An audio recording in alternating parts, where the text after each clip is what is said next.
Acho que agora já está começando a gravar, já está gravando, tá? Aí vai ser ótimo, porque eu vou deixar dois links diferentes, um com 27 minutos, e vamos ver quantos minutos vai dar esse aqui agora, né? Da apresentação. Vamos fazer, eu vou começar a apresentação aqui, e vamos ver aqui. Opa, só um instantinho.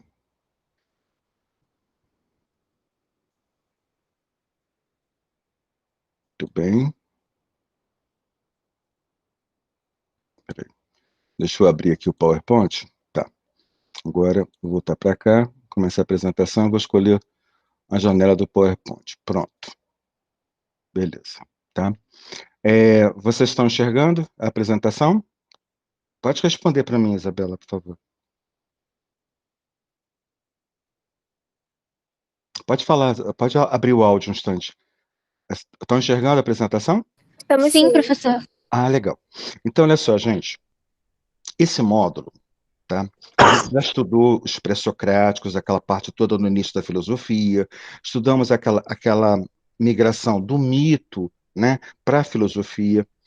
Vocês responderam uma série de coisas, inclusive não só nas aulas presenciais, das poucas que nós tivemos, mas também nessa plataforma também sobre isegoria, isonomia, tá? Se quiserem, eu repito, isegoria é o direito de que todas as pessoas têm de falar a verdade, de poder proferir a verdade. Isonomia é nomos, igualdade. Iso, a palavra, sempre que tem iso na frente, significa igualdade, né? Goria vem do grego palavra, então, igualdade de palavra. Nomia é nomos, né? Vem do grego nomos, que é leis, direitos, né? Então, igualdade, iso, igualdade de direitos. Então, isonomia é igualdade de direitos, né? E tudo isso surgiu, mais ou menos, se fortificou mais no século V antes de Cristo, tá? Esse século, tá, antes de Cristo, lá em Atenas, tá? Tinha um rei, um cara assim muito, muito especial. O nome dele era Péricles, tá? Por que que ele era especial? Porque a democracia, a gente pode dizer que dependeu do Péricles, tanto que o século dele que ele viveu é chamado de século de ouro. Então, até aqui na apresentação, eu coloquei para vocês aqui, ó, século de Péricles, é época de maior florescimento da democracia, tá? É época de Sócrates. E é esse assunto que nós vamos tratar nesse módulo, tá? Nós vimos os anteriores filósofos e nós temos que ver o que que aconteceu a partir de Sócrates em diante.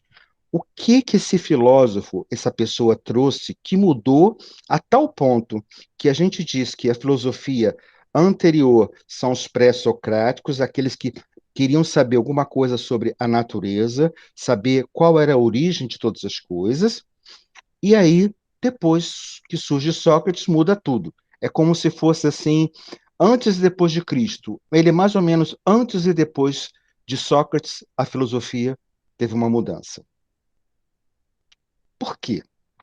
Aí a gente tem que entender o seguinte: as pessoas, os filósofos, se perguntavam sobre a história, sobre a natureza, sobre a física, sobre a physis, né? E eles queriam saber as coisas da vida, da matéria, né? Mas em Sócrates há uma mudança importantíssima. Tem lá a democracia, as pessoas estão podendo falar à vontade. É lógico que esse rei Péricles, né, ele chama a todo mundo para poder conversar, para poder decidir junto as questões da cidade de Atenas, né? Então, é uma democracia, todos podem falar, né? E aí começa a surgir uma coisa. Os homens, os atenienses, começam a observar que aqueles que falam melhor, que têm melhor oratória, conseguem convencer os outros das suas questões. Ou seja, todos podem falar, então aqueles que conseguem falar melhor conseguem convencer os outros. E aí começa a surgir um cara, um tipo de filósofo, né? Vamos colocar assim, que eu não gosto nem de falar que é filósofo, porque eu não considero eles filósofos, tá?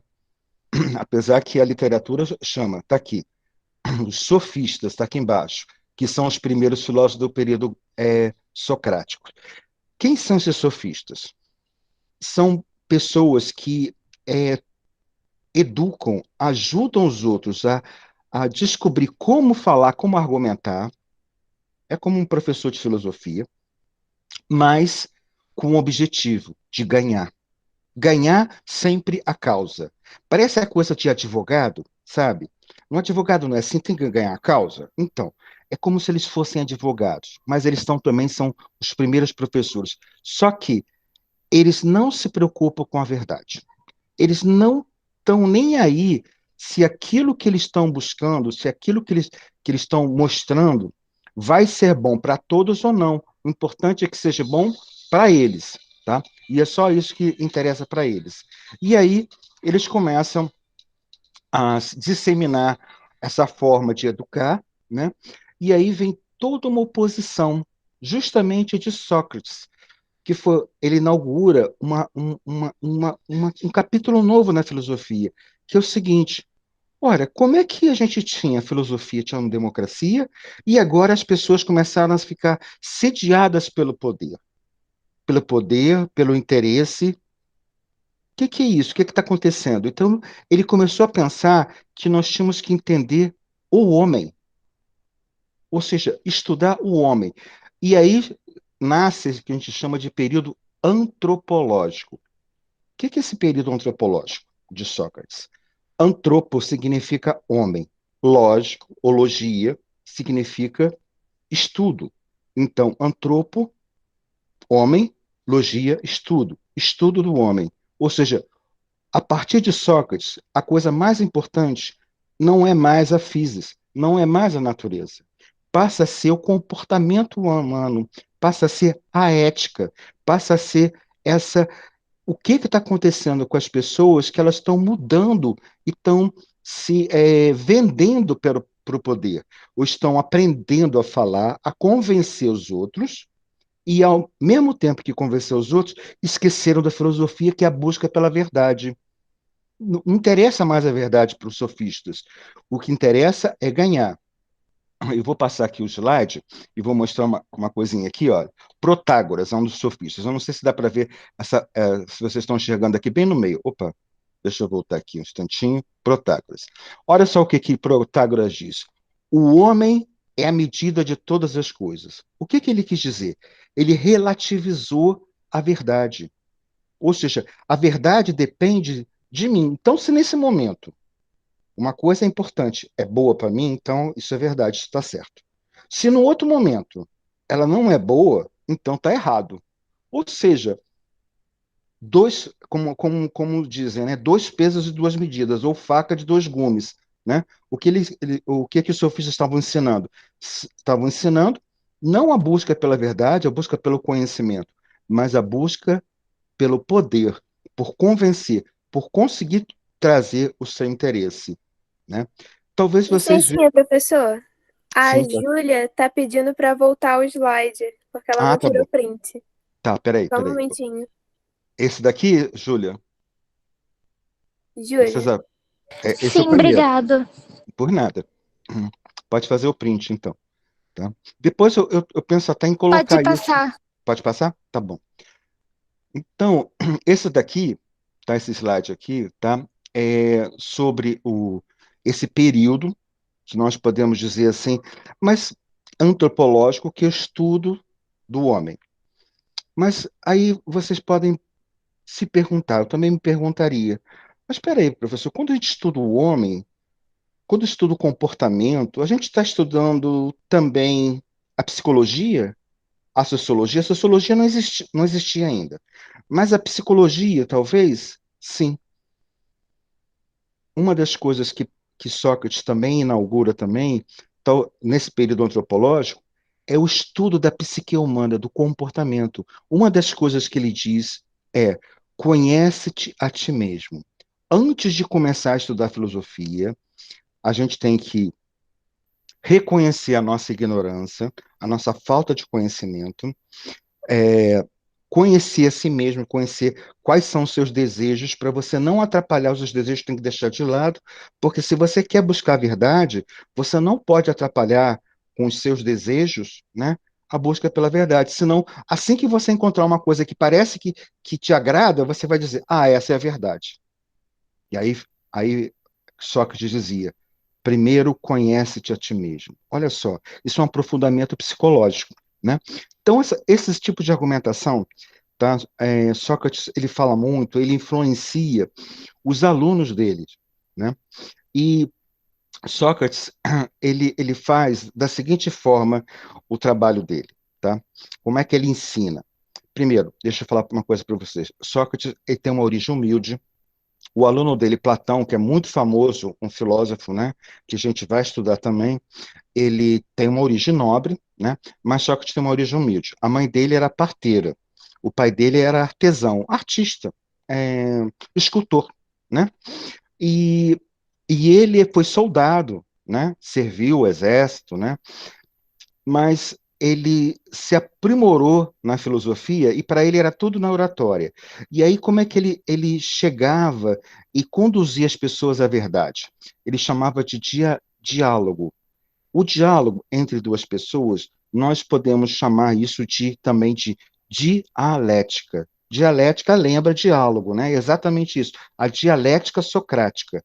Então, esse termo podem guardar na mente. O que é dialética socrática? É o diálogo que Sócrates trata com as pessoas, para as pessoas poderem encontrar a verdade. Tá? Vou passar aqui o slide um instantinho, tá? Vamos para o próximo. Opa. Ah, sim, isso daqui são uma questão, também vou pular essa questão, e vamos direto aqui para ele, né? O nosso filósofo Sócrates, né? Olha, ele propunha que a gente devia conhecer as coisas através desse autoconhecimento, tá? Um conhecimento dos homens, né? Um conhecimento de si mesmo, né? Tanto que a frase, tá até aqui marcada em roxo, que eu deixei aqui, conhece-te a ti mesmo, é famosa por ele. Por quê? Porque a primeira coisa que ele vai estimular é que antes de estudar filosofia, antes de reconhecer que você não conhece tudo, você deve fazer o quê? Você deve se conhecer. A gente faz isso normalmente, eu não sei se vocês sabem, é fazendo o tratamento psicológico. Quando você vai e mergulha num tratamento, você vai se conhecer esses desejos que estão lá na mente primitiva, que a gente chama de id, tá? Bom, é, a gente pode dizer que o grande revés, o grande inimigo de Sócrates e da filosofia posterior a ele são os sofistas. E é por causa desses sofistas, dessas pessoas que começarem a educar as pessoas de forma errada, que vai acontecer uma coisa muito triste com Sócrates. Ele vai ser condenado à morte, tá? Os sofistas vão conseguir envolver a cidade inteira de Atenas, vão conseguir um falso julgamento por motivos falsos. Disseram que ele não adorava os deuses, que ele corrompia a juventude, tudo falso, né? E que ele cobrava pelos ensinamentos. Ele nunca cobrou, ele não corrompia a juventude, ele só queria ensinar a busca pela verdade, né? E ele nunca deixou de adorar os deuses, porque isso era uma tradição mitológica, é como se fosse assim uma religião do Estado, e ele seguia a religião do Estado, mesmo que ele não acreditasse tanto, né? Mas ele seguia. Mas não adiantou. Por quê? Porque os sofistas estavam com raiva dele. Porque as pessoas começaram a perceber que Sócrates estava ensinando a busca pela verdade. E era muito melhor do que essa busca pelo interesse, pelo poder. Se a cidade mergulhasse é, cada vez mais na educação sofística dos sofistas, né, eles iam se perder. Se eles buscassem uma educação filosófica profunda, socrática, como de Sócrates, eles iam crescer, porque os interesses da sociedade iam ser preservados, e não os interesses particulares. E lógico que isso despertou o quê? Ódio, ódio, raiva de todos. Mas a própria cidade, as próprias pessoas tinham raiva dele. Sabe por quê? Posso passar os slides? Vocês já fizeram print? Pode? Beleza, vou passar. Se precisar, eu volto. Tá? É o seguinte, vamos ver aqui como é que o Sócrates agia. Tá? Ele perguntava para os atenienses, sejam jovens ou velhos, por exemplo, coisas do tipo assim, o que que é coragem? o que é justiça, como está ali no slide, né? E os atenienses diziam, isso são qualidades, são virtudes. Aí Sócrates perguntava de novo, tá, e o que são virtudes? Aí, Professor, sim, pode a falar. Natália pediu para voltar um pouquinho, porque travou e ela não escutou direito o que o senhor disse. Ah, tá bom. Quer que eu volte o slide ou quer que eu volte o, o, o texto, né? Eu vou voltar. Natália, é aqui que você quer que volte também? Se você já fez o print, vou passar de novo e vou explicar de novo. Então, o Sócrates, né, ele tinha uma forma de dialogar com as pessoas para encontrar o que é a verdade e ensinar as pessoas a busca por essa verdade. Nós vamos chamar isso de dialética. E é fácil de entender esse nome, porque dialética vem de diálogo. É um diálogo que ele tem. Só que, como é um diálogo com método, com uma forma, a gente chama de dialética. Então, é a dialética socrática, porque foi Sócrates que inaugurou. E aí ele perguntava assim, para as pessoas, jovens ou velhas, o que é coragem? O que é justiça? E eles respondiam, olha, é, é uma virtude, é uma qualidade, né? Aí ele perguntava o que é a virtude, o que é a qualidade. A gente tinha que continuar respondendo. Aí eles diziam, é o agir conformidade com o bem. Aí ele perguntava a frase que muitos não conseguiam responder. Tudo bem. E o que é o bem? É difícil responder o que é o bem. Não sei se vocês conseguiriam, tá? Se vocês pensarem, tenta responder o que é o bem, o que é o bom, sem usar alguma coisa que vocês já aprenderam, né? Não, sem usar, por exemplo, nada de religião, sem usar nada, ou seja, simplesmente usar a razão, a inteligência. O que é o bem? E aí as pessoas não sabiam e começavam a repetir coisas, e aí descobriam que as pessoas realmente não conheciam essas virtudes, não entendiam essas qualidades. E quando elas descobriam isso, pergunto para vocês, quando elas descobriram isso, elas tinham uma reação. Qual é a reação que as pessoas normalmente têm quando você mostra para elas que elas estão erradas, que elas erraram, que elas pensam que sabiam a verdade e não sabem? Muitas dessas pessoas ficam com o quê? Com raiva, né? Ficam com raiva por quê? Porque aquilo que elas acreditavam, de repente, cai que nem um castelo de cartas. E eles começam a ficar com raiva de quem? Não deviam ficar felizes por descobrir que estavam acreditando numa ilusão, mas não, eles ficam com raiva por ter perdido a ilusão, né? E aí eles ficam com raiva de quem? Do Sócrates, porque o Sócrates mostrava para eles que eles não sabiam o que eles estavam dizendo, né? E aí começaram a ficar com raiva. E aí a gente tem que entender o que tá acontecendo. Ele fazia isso com várias pessoas, as pessoas perguntavam para ele. E aí, aquelas pessoas das cidades começaram a ficar também com raiva de Sócrates, não eram só os sofistas. Por isso que os sofistas conseguiram julgar ele, mas só no final da vida. Ele já estava com mais de 70 anos, foi condenado à morte, e foi até uma morte estúpida, porque eles não mataram ele. Disseram, olha, ou você se mata, ou então a gente te mata. Então tá aqui o veneno, deram cicuta para ele beber. E ele foi obrigado a beber cicuta, né? Senão seria morto. Então, ele podia até ter fugido, né? Ninguém ia prender ele. Ele já tinha uma certa idade. Mas ele falou assim: eu tenho muita idade, para onde que eu vou? Pra onde que eu vou? O que que eu vou fazer agora? Tudo que eu sei eu ensinei para meus filhos e para todos. Então, continuo achando que a verdade é a coisa mais importante, mesmo que eu tenha sido julgado errado. Olha só como ele foi assim brilhante, né? Pois então aqui no final tem escrito assim, que as pessoas acabavam se zangando com ele, né? Que confundia os valores, né? E as razões, né? E ao invés de agradecer aí a Sócrates, né? Ficavam com raiva. Vou passar para o próximo agora. Tá?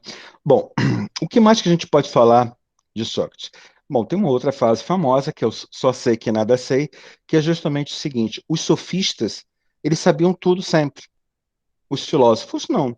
Por quê? Se o filósofo está buscando a verdade, é uma busca que vai terminar? Alguém consegue chegar no final à verdade absoluta? Não. É uma busca sempre, de toda a vida. O que que se parece hoje com uma busca de toda a vida? A filosofia é mãe de quem? De que ciência importante que nós temos hoje? Do que? A ciência, a própria medicina, a física, a eletrônica, tudo isso nasceu. Primeiro teve que nascer a filosofia, para depois nascer a ciência. Então, o que é que a ciência faz hoje? Ela descobre uma coisa, como nós estamos vendo com essa doença, amanhã descobre outra e muda opinião e vão estudando, e é assim. A filosofia que ensinou isso para nós, ensinou essa busca do conhecimento verdadeiro. Aliás, vou até falar para vocês uma coisa. Ciência não vem do grego, não, vem do latim. Sabe o que que significa ciência? Conhecimento verdadeiro. Vem do latim conhecimento verdadeiro, né? Bom, aí, o que que ele dizia também? Que a consciência da própria ignorância é o começo da filosofia. O que que procurava? O que que Sócrates procurava? Ele procurava a definição, o conceito, né? Ele que inventou o conceito. E aí, essa dialética que ele tinha com as pessoas tem um nome, tá bom? Ele deu um nome para isso. Ele chamou de maiêutica, parto de ideias. Foi uma homenagem à mãe dele, que é parteira. Então, maiêutica, parto de ideias. E quando as pessoas chegavam naquele momento que descobriam que não sabiam o que estavam falando, elas entravam num estado que depois a gente sabe o nome, que na época que em grego chamava aporia, é o desespero. Mas é um desespero bom, porque, bom, então, já que eu não sei, vamos aprender a verdade a partir desse momento. Aqueles que eram bons estudantes, porque aqueles que não eram ficavam com raiva e não queriam saber mais de Sócrates e não queriam saber mais de filosofia. Iam buscar quem? Quem é que ensinava a buscar o poder, né? A distorcer a verdade? Os sofistas. Então, os sofistas são inimigos, vamos colocar assim, dos filósofos, especialmente de Sócrates, né? E depois vocês vão ver também de Platão também. Vamos ver se tem mais um próximo slide, né? Essa cena aqui é até muito bonita, tá? Vocês podem fazer o print também, tá? É, é aqui, ó. É um desenho, uma pintura, né? É Sócrates tomando a cicuta, o cálice da cicuta, cercado pelos seus alunos, né? Conversando. Enquanto isso, ele vai andando. Eles dizem assim: você tem que andar para o veneno fazer efeito, e ele vai andando até o final da vida, né? Tem um filme muito bonito, aqui no final vem falando sobre esse filme, que é um livro chamado Mundo de Sofia. Se vocês quiserem procurar, vocês vão encontrar no YouTube algumas cenas, alguns capítulos, já tem traduzido, tem legendado, né? E é a história de uma menina que começa a receber cartas e ela não sabe de quem é. Depois ela vai descobrir que é de um filósofo, e ela vai estudando a filosofia. Sofia, não sei se vocês sabem o que significa, vem do grego, é um nome, né? Não sei se aqui não tem nenhuma Sofia aqui na turma, né? Mas Sofia vem do grego, significa saber, verdade, né? Então, o mundo de Sofia é um mundo dessa verdade, né?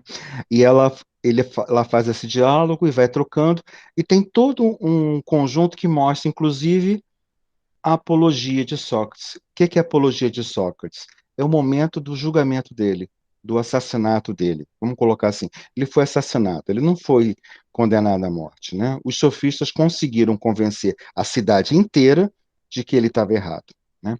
Por isso, Sócrates é tão importante para a gente, que foi a partir daquele momento que o homem começou a se preocupar com uma coisa muito importante, com a ética, com o comportamento humano, né? Naquela época dos gregos, a ética política era a mesma coisa. Hoje, bom, respondam vocês, né? Gente, eu vou parar a apresentação aqui, vou voltar aqui para a nossa apresentação, tá? E vou perguntar para vocês se vocês quiserem colocar alguma coisa no chat, se vocês entenderam, se vocês querem dizer alguma coisa, tá? E se quiserem falar, ótimo, porque eu gosto de ouvir também, é uma forma da gente não ficar tão sozinho. Eu moro sozinho, infelizmente. Meus filhos moram com a minha ex-mulher, moro longe, né? E não tem nenhuma família assim perto. Então, realmente, às vezes, eu gosto muito de conversar, né? Muito bem. Tem alguém mais que entrou que poderia. Eu vou botar aqui de novo o texto, tá? Se você entrou agora e tal, você pode botar o seu nome, né? E depois colocar a sua turma, tá legal? Então, pessoas, tudo ok? Conseguiram entender o que que nós vamos estudar nesse módulo? Nós vamos estudar esse personagem, esse cara chamado Sócrates, tá? E, consequentemente, o aluno dele que é mais importante, que é Platão, tá? Mas primeiro vamos entender bem Sócrates, vamos entender a dialética socrática, né? Dialética socrática é esse diálogo que ele trata, a maiêutica, né? São palavras novas que a gente está aprendendo agora e que coisas que vão cair nas provas, no Enem, em tudo quanto é lugar, tá? Só tem que ter essa pequena noção, tá? Então, Sócrates é muito importante para a gente, e depois Platão também. Nós vamos estudar esse período e vamos estudar também a alegoria das cavernas, tá, de Platão, tá bom? Tudo bem. Quem entrou agora, tá? Depois não se preocupa que eu vou colocar o vídeo da aula disponível para todos, mas no link privado, tá? Não vai ser público, não. E vocês podem se apresentar, colocar só a turma, tá? E vou pedir só uma coisa, então, para vocês, só para vocês darem só confirmarem se querem, tiver alguma dúvida, podem escrever no chat. E se quiserem acrescentar qualquer coisa, alguma ideia, tá? Eu vou estar guardando aqui. Beleza, Daiane? Beleza? Ô, Daiane! Tudo bem? É Daiane mesmo? Tudo bom? É 1020, tá legal. Natália, tudo bem? Júlia, sem dúvida. Quem mais? Todo mundo, sem dúvida. Deu para entender, para pegar o mais importante, entender um pouquinho de Sócrates.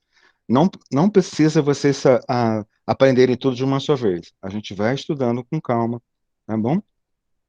Com paciência. Beleza? Então, gente, muito obrigado a vocês. Eu vou interromper a gravação agora. Posso? É só dizer que sim. Já vou interromper aqui então. Beleza. Beleza. Valeu, Paulo. Vou interromper então. Depois eu vou deixar disponível isso como um segundo formato